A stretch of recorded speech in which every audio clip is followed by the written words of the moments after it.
The Great Hall of the Galactic Council was beautiful. Lights of 1,000 colors floated in the air like tiny stars. Representatives from 12 star systems sat in their chairs, talking and laughing. They wore fine clothes and spoke in many languages. Translation devices turned their words into something everyone could understand. Una Park stood alone near the entrance. She was a small woman with gray hair and tired eyes. For 30 years, she had served as the human ambassador to this council. Before her, her mother had done the same job. And before that, her grandmother. 300 years of service. 300 years of humans helping, building, and hoping today. The council would vote on human membership.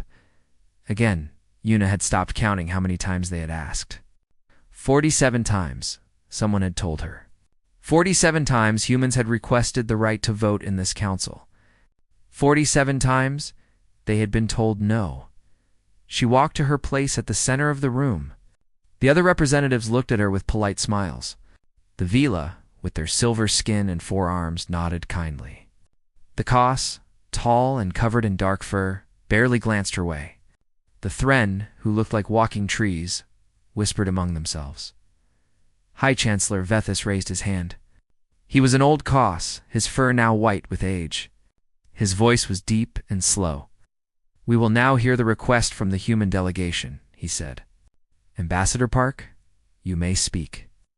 Una stepped forward. She had given this speech many times. She knew every word by heart. Honored members of the Galactic Council, she began. For 300 years, humanity has served the 12 systems. We built the communication relays that let you speak across the stars. We developed medicines that saved millions of Voss lives during the Grey Plague. We stood between the Thren and the Kos when war seemed certain, and we found peace. She paused and looked around the room. Some representatives were already looking at their devices, bored. We have asked for nothing but respect, Una continued. We do not want power. We do not want control. We only want a voice, a single vote among many, the chance to be heard as equals. She finished and stepped back. The room was quiet for a moment. High Chancellor Vethis nodded slowly. Thank you, Ambassador. We will now vote.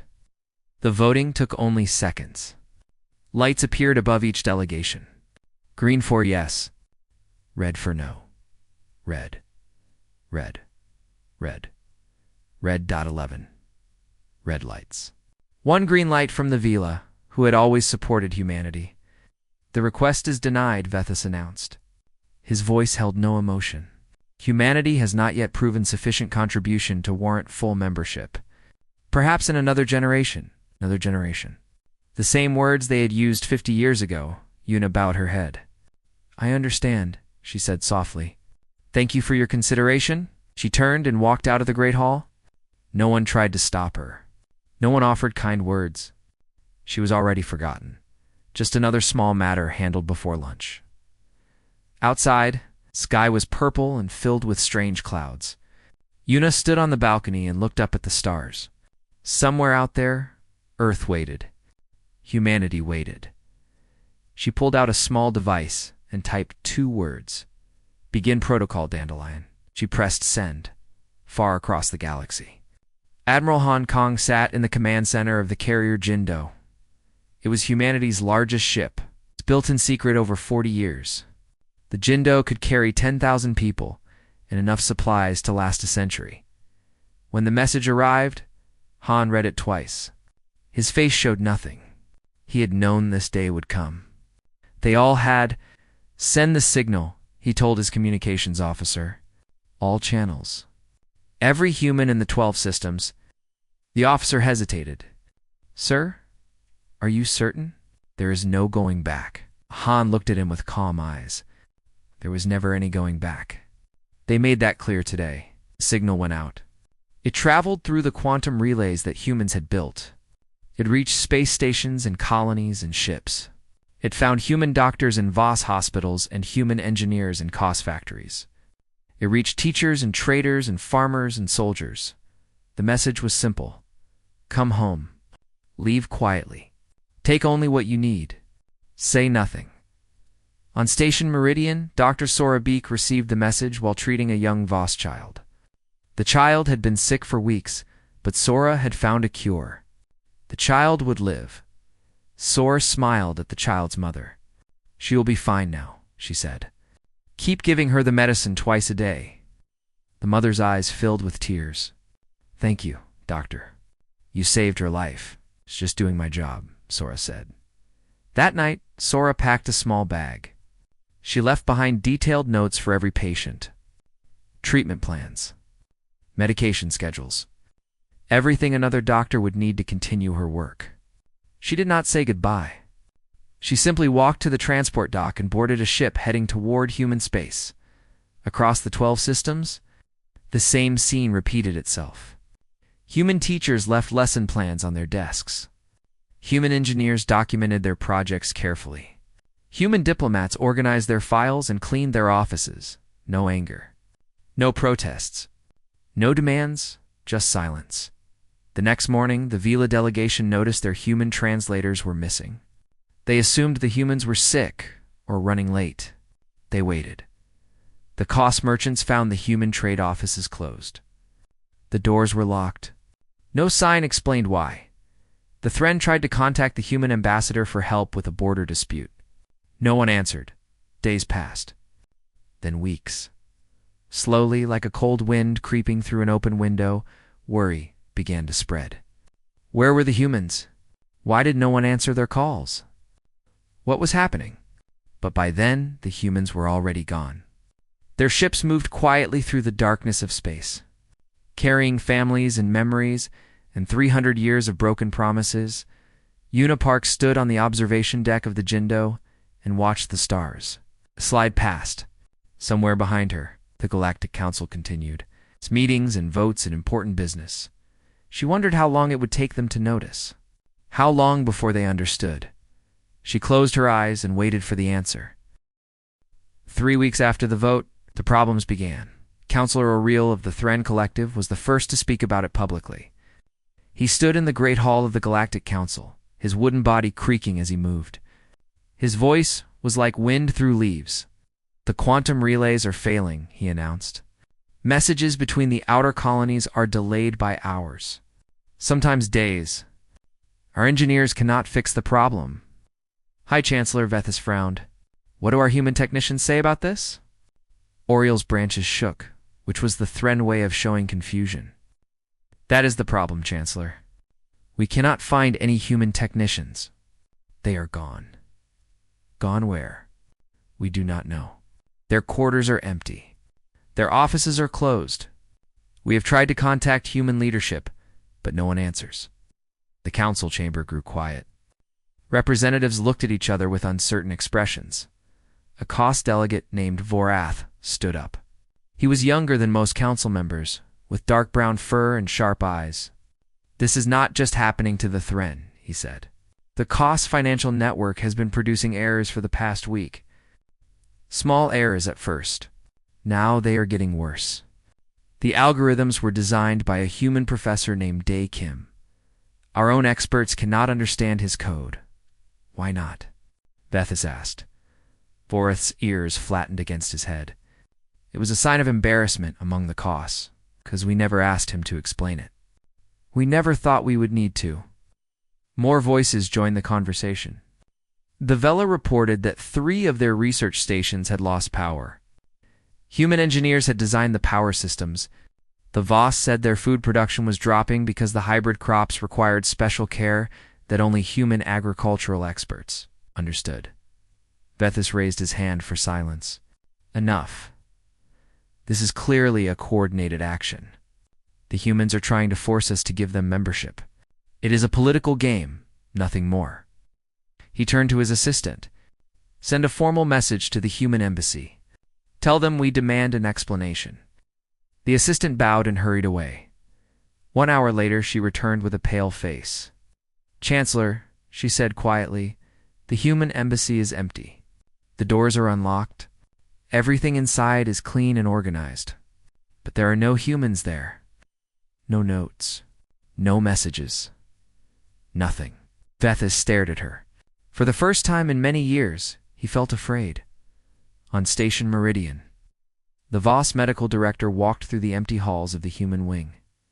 Dr. Sora Beak had been the best doctor on the station. She had trained a generation of Voss physicians. She had cured diseases that no one else could cure.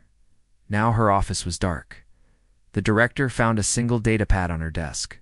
He picked it up and turned it on. Inside, he found hundreds of files. Treatment plans for every patient Sora had ever treated. Notes on each person's history, needs, and progress. Instructions for continuing their care. At the end, there was a short message. I am sorry I could not say goodbye. Please take care of them. They deserve to be healthy and happy. It was an honor to serve. No explanation, no blame, just kindness, even at the end.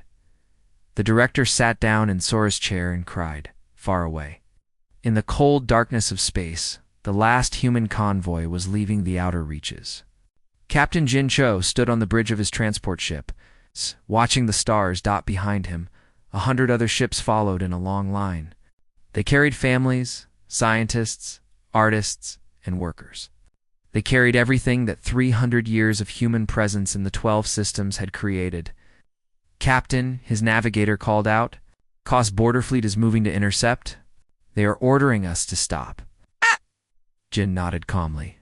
He had expected this. The Kos ships were fast and heavily armed. They surrounded the human convoy like wolves, circling a herd of sheep. A harsh voice came through the communication system. Human vessels, you will halt immediately and explain your unauthorized movement. This is a Kos military order. Jin pressed the reply button. When he spoke, his voice was steady and clear. He spoke in perfect Kos, a language he had learned as a child on a Kos colony world. Kos fleet. This is Captain Jin Cho of the human convoy. We are not at war. We have broken no laws. We have violated no treaties. We are simply leaving. There was a long pause. Leaving. The Kos commander sounded confused. Leaving to where? Why? Home, Jin said simply. We are going home. You cannot just leave. You have responsibilities. Contracts. Agreements. Jin smiled, though no one could see it. All of our contracts have been completed or transferred. All of our agreements have been honored. We have left detailed instructions for everything we built. We owe the Galactic Council nothing. Another pause. Jin could imagine the Kos commander checking his legal databases, looking for some reason to stop them. Some law they had broken. Some treaty they had violated. There was none. You may proceed, the commander finally said. His voice was bitter. But the Council will hear about this. The Kos ships moved aside. The human convoy continued on its way. Jin watched the Kos fleet disappear behind them. He thought about all the years humans had spent among these stars, the friendships they had made, the children who had been born on alien worlds, the lives they were leaving behind. It hurt. It hurt more than he had expected, but he also thought about 47 rejections. About being told again and again that humans were not good enough, not worthy enough, not important enough. Some lessons could only be taught through absence. On the Council homeworld, in a small archive building, a woman named Minji Song was working late. She was supposed to have left with the others weeks ago, but she had stayed behind to finish one last task. Mingi was an archivist. Her job was to organize and protect information. For 20 years, she had documented every human contribution to the 12 systems. Every patent shared freely. Every disease cured. Every war prevented. Every life saved. Now, she was uploading all of it to the Council's public archive. Her fingers moved quickly across the keyboard. File after file transferred into the system. Thousands of documents. Millions of records. The complete history of humanity's service to the galaxy. Let them see, she whispered to herself. Let them finally see what we did. When the upload was complete, Minji stood up and stretched. Her back hurt from hours of sitting. Her eyes were tired. She took one last look around the archive. Then she picked up her small bag and walked out into the night. The last transport was waiting for her at the edge of the city. She climbed aboard and found a seat by the window. As the ship rose into the sky, Mingy looked down at the world below. Millions of beings lived there. Most of them had never thought about humans at all. They would soon learn what humanity had meant to them. She touched the ring on her finger. It had belonged to her grandmother, the first song to work in the archives. 3 generations of service. 300 years of hope. Now it was over. Minji closed her eyes and let the ship carry her home. The human fleet moved through space like a river of lights. Thousands of ships, large and small, traveled together in the darkness. They carried nearly every human who had lived among the stars. Admiral Hong Kong stood in the command center of the Jindo, watching the fleet on his screens. Each small dot represented a ship. Each ship represented families, dreams, and lives being carried to a new home. "Status report," he said quietly. His second officer, a young woman named Hannah Lee, checked her screens. "All ships are accounted for, Admiral. No one was left behind. We have approximately 9 million people across the fleet." 9 million. It seemed like a large number. But compared to the billions who lived in the 12 systems, it was nothing. A drop of water in an ocean, that was the point. Humans had never been numerous. They had been useful. Han walked to the window and looked out at the stars. Somewhere far behind them, the Galactic Council was probably holding meetings about what had happened. They would be confused, angry, maybe even scared. Good.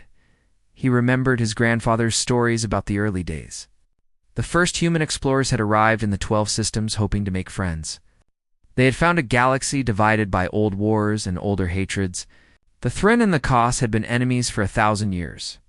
The Voss were dying from diseases their own doctors could not cure. The Vila were brilliant, but alone. Unable to communicate with species so different from themselves, humans had changed everything. Not through force or power, but through patience and kindness. They learned every language. They studied every culture. They found ways to help that no one had asked for.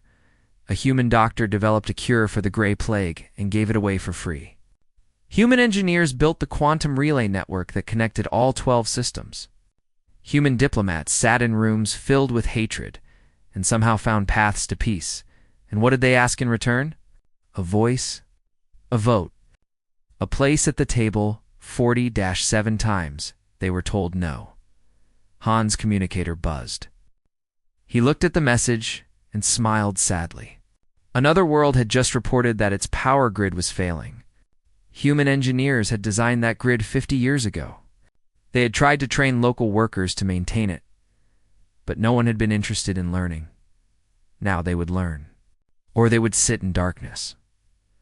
On one of the smaller ships in the fleet, a teacher named Jisoo Park was helping children with their lessons. The classroom was cramped, and the lights flickered sometimes, but the children did not mind. They were used to difficult conditions. "Teacher Park," a small boy asked, "will we ever go back?" Jisoo looked at him. His name was Minho, and he was only 7 years old. He had been born on a Voss colony world. It was the only home he had ever known. "I don't know," she said honestly. "Maybe someday, but not soon." "Why did we leave?" another child asked. "Did we do something wrong?" Jisoo knelt down so she could look at the children directly. "No, we did nothing wrong. Sometimes, when you work very hard for people and they don't appreciate it, the best thing you can do is walk away. Not to be mean, but to help them understand. Understand what? How much you mattered?" The children thought about this. They were young, but they were not stupid. They had seen things. They had heard their parents talking late at night about rejection and disappointment. "Will they miss us?" Minho asked. Jisoo smiled. "Yes, I think they will." Back on the council homeworld, High Chancellor Vethis was reading the archives that Minji Song had uploaded. He sat alone in his office, surrounded by screens filled with information. He had been reading for hours. His eyes hurt. His heart hurt worse. The first file he opened was about a man named Taewon Shin. Taewon had been an engineer on a Kos space station 60 years ago. One day, the station's reactor had started to fail. If it exploded, the radiation would have spread to the Kos homeworld. Millions would have died. Taewon had gone into the reactor alone. He had sealed the breach with his own hands, knowing that the radiation would kill him. He had saved an entire world. The cost had given him a small medal. They had never learned his name. Vethis moved to the next file. It was about a legal scholar named Narration. She had helped write the original charter of the Galactic Council, the rules that governed how different species worked together. The principles of fairness and cooperation. Natter had spent 10 years on that charter. She had traveled to every world, learning their laws and traditions. She had found common ground where none seemed to exist. When the charter was finished, she had asked for only one thing, that someday humans might have a voice in the council they had helped create. The council had thanked her politely and never mentioned her request again. File after file told the same story. Humans giving. Humans helping. Humans saving lives and building futures. Never asking for reward. Never demanding recognition, just hoping that someday they would be seen as equals. Vethis closed his eyes. He thought about the vote 3 weeks ago. He remembered how bored everyone had looked while Ambassador Park spoke. How quickly they had pressed their red buttons. How easily they had dismissed 300 years of service. "What have we done?" he whispered. His assistant knocked on the door. "Chancellor, the Thren are requesting an emergency meeting. Their communication system has completely failed. They are cut off from their colony worlds." Vethis nodded slowly. "Tell them I will be there soon," stood up and looked out his window. The city below was beautiful, filled with lights and life. But somewhere in that city, human offices stood empty. Human homes were abandoned. Human lives had been erased as they had never existed, and the council had done nothing to stop it, because they had not cared enough to notice. As Vethis walked to the meeting, past a small garden. Human gardeners had planted it a century ago. They had brought flowers from 100 different worlds and taught them to grow together. The flowers were still blooming, but soon, without care, they would die. Just like everything else the humans had left behind in the Great Hall. Representatives were shouting at each other. The Thren blamed the Kos for the communication failures. The Kos blamed the Voss for not maintaining the relay stations. Everyone blamed everyone. No one mentioned the humans. It was easier to be angry than to be shamed. Vethis took his seat and raised his hand for silence. The shouting slowly stopped. "We have a choice," he said quietly. "We can continue to blame each other, or we can admit the truth." "What truth?" a Kos delegate demanded. Vethis looked at him with old, tired eyes. "That we needed them, that we still need them, and that we drove them away." The hall was silent. For the first time in 300 years, the Galactic Council had nothing to say. 6 months had passed since the humans left. The 12 systems were falling apart. On the Voss agricultural world of Thala, the crops were dying. The fields that had once been green and full of life were now brown and empty. The hybrid plants that humans had developed were special. They grew faster and produced more food than any natural crop, but they needed careful attention. Specific amounts of water, certain minerals in the soil, a precise balance that only human farmers had understood. The Voss had never paid attention to how it was done. Why would they? The humans were always there to take care of things. Now, the humans were gone, and millions of Voss were going hungry. Governor Tyrell of Thala stood in his dead fields and tried not to cry. Around him, workers dug through the soil, hoping to find something they could save. They found nothing. "We have maybe 3 months of food reserves," his advisor told him. "After that, we will have to import from other worlds. But the prices are already rising. Other systems are having the same problems." Tyrell closed his eyes. He remembered a human woman who had worked these fields for 30 years. Her name was Yunji Kwan. She had been kind and patient, always willing to teach anyone who wanted to learn. No one had wanted to learn. Why did she never complain? Tyrell asked quietly. All those years working without recognition, why did she stay? His advisor had no answer. Far away on the border between Thren and Cospace, ships were firing at each other. The war had started over something small. a mining dispute on a moon that both species claimed. In the old days, human diplomats would have stepped in immediately. They would have found a compromise. They would have reminded both sides of the peace treaty they had signed 80 years ago. But there were no human diplomats anymore. The fighting spread quickly. Old hatreds, buried for decades, came roaring back. The Thren remembered ancestors who had died in Kos raids. The Kos remembered worlds that the Thren had stolen. Both sides had lists of crimes that went back 1,000 years, without humans to stand between them. The killing began again. On the Thren flagship, Commander Vorel watched his weapons tear through Kos ships. He should have felt proud. He should have felt victorious. Instead, he felt empty. His grandmother had told him stories about the Great War before the humans came. Millions dead. Worlds burned. Hatred so deep it seemed eternal. Then a human diplomat named Buang Ho Moon had arrived. He was not a soldier. He had no weapons. He had only words and patience. For 5 years he had traveled between Thren and Kos worlds, listening to both sides, learning their pain, understanding their fear. In the end, he had found a peace that no one believed was possible. Byung Ho had died of old age 20 years later. Both the Thren and the Kos had sent representatives to his funeral. It was the first time they had stood together without fighting, now that peace was gone. Byung Ho's work was being destroyed by people too angry to remember what war really cost. Vorel fired his weapons again and wondered if any of this was worth it.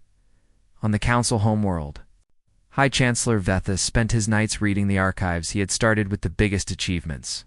The cured diseases, the prevented wars. The technologies freely shared, but as days turned to weeks, he began reading smaller stories. Individual lives, personal sacrifices. He read about a human teacher named Sujin Han who had spent 40 years on a Vela research station. The Vela were brilliant but cold, more interested in equations than emotions. Sujin had taught them something they had never understood before: how to laugh, how to play, how to enjoy life beyond pure logic. When she retired, the Vela had thrown her a party. It was the first party in their history. He read about a human engineer named Wanjin Kong, who had designed a water purification system for a dying Kos colony. The colony could not afford to pay him. He built the system anyway and trained local workers to maintain it. He never asked for money or thanks. 15 years after Wanjin left, the colony was one of the most successful in Kos space. They had a statue of him in their main square. He read about a human doctor, a diplomat, a farmer, an artist.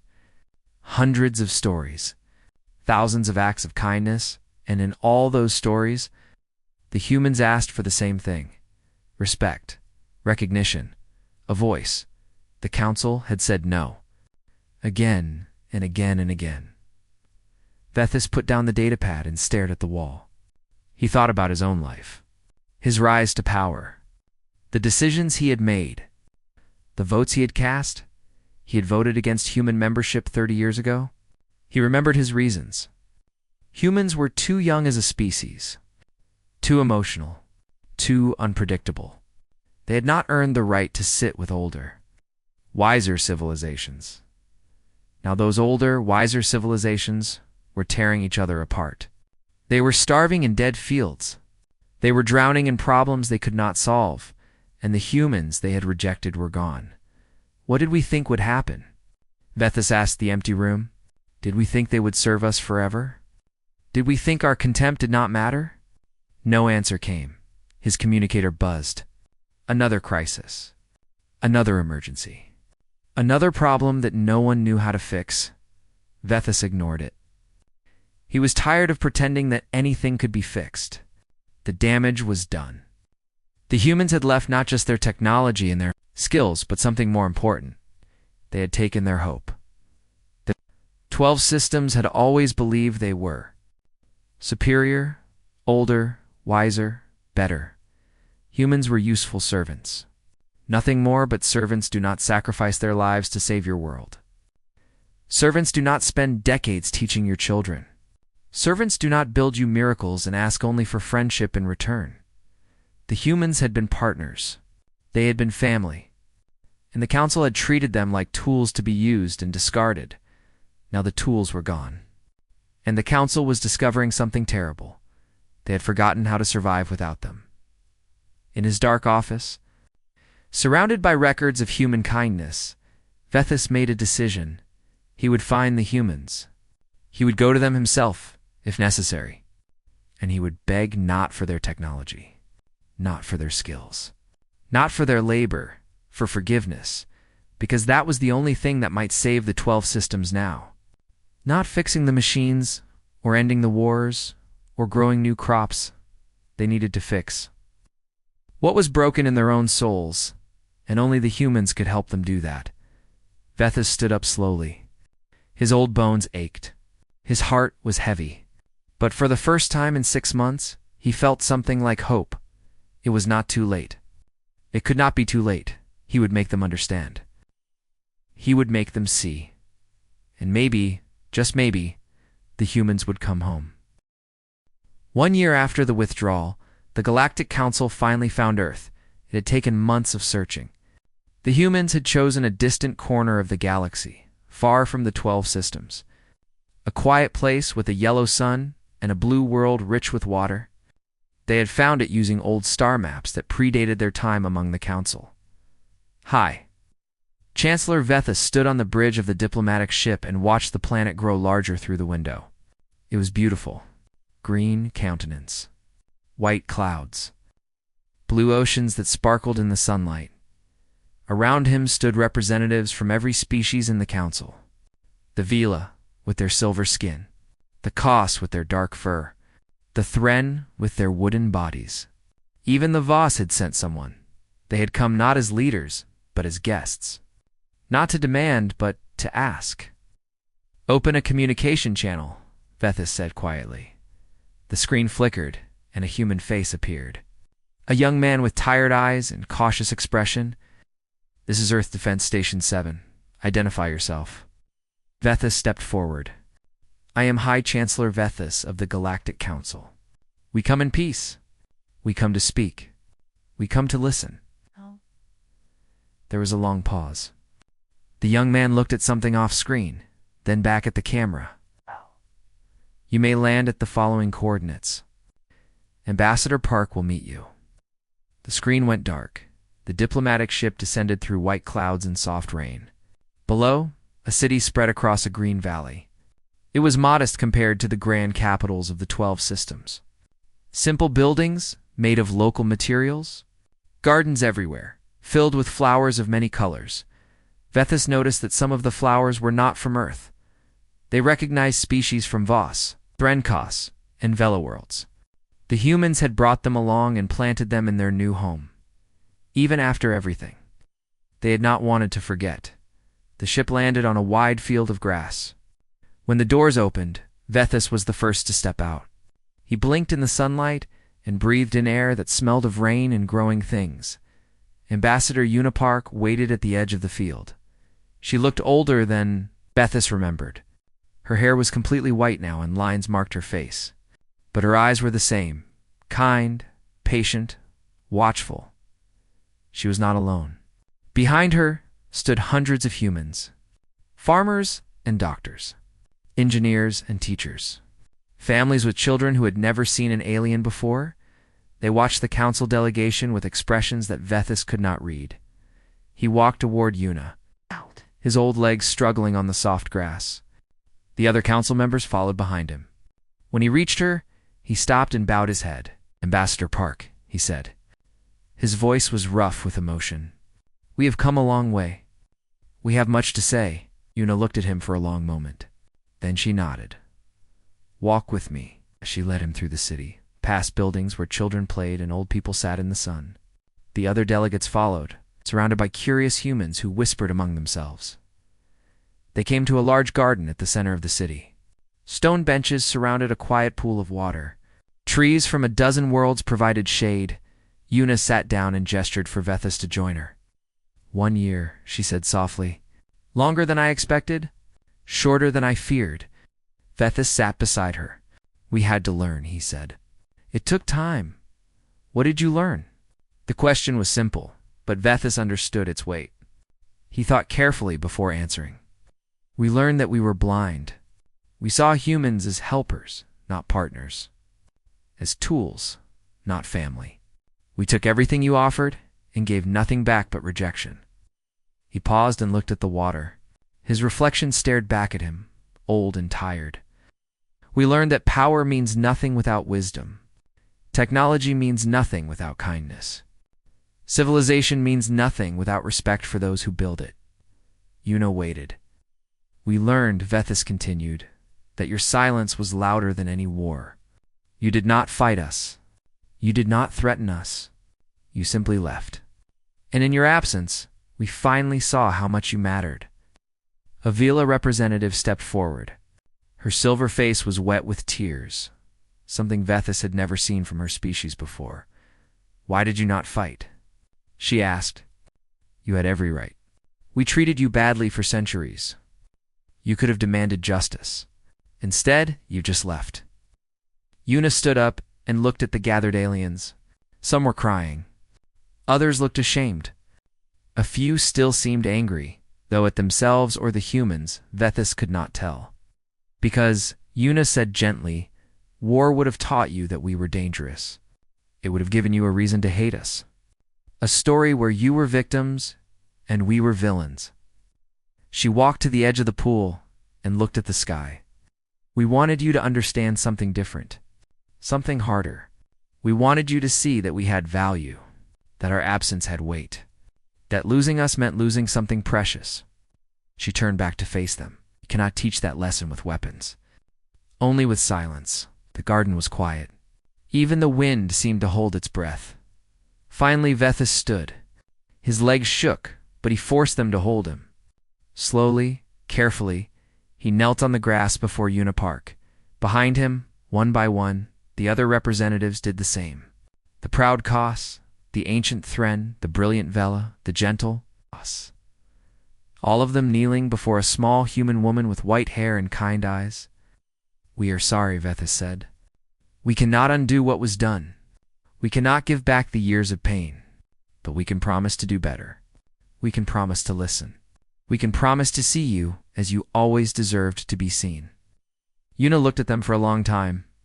The humans behind her watched in silence. Then she smiled.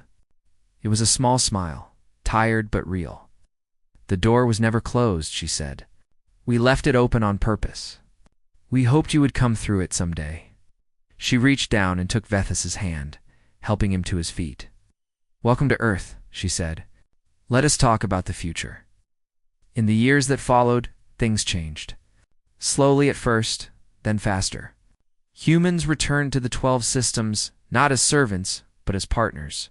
They rebuilt what had broken and healed what had hurt. The Galactic Council created a new seat, not just for humans, but for the idea that all species, no matter how young or small, deserved a voice. And in the archives of the Council, historians finally completed the title of the Great Withdrawal. For a year, it had remained unfinished, a question without an answer. Now the answer was clear, without making a sound. Humanity withdraws, and the Council understands its worth. On Earth. In a small garden, an old woman named Yuna Park tended her flowers. She had retired from diplomacy years ago, leaving the work to younger hands. Now she spent her days in the sun, surrounded by plants from 100 worlds. Sometimes children came to visit her. They asked about the old days, about the council and the withdrawal and the long silence. She always told them the same thing. We did not leave to punish them. We left to teach them. And sometimes the best teacher is not someone who speaks. It is someone who steps back and waits for others to learn on their own. The children nodded, though they did not fully understand. Someday they would. Someday they would face their own challenges and remember her. Words. Yuna smiled and returned to her flowers. The galaxy was healing. The silence had done its work, and humanity, quiet and patient as always, helped guide the way forward.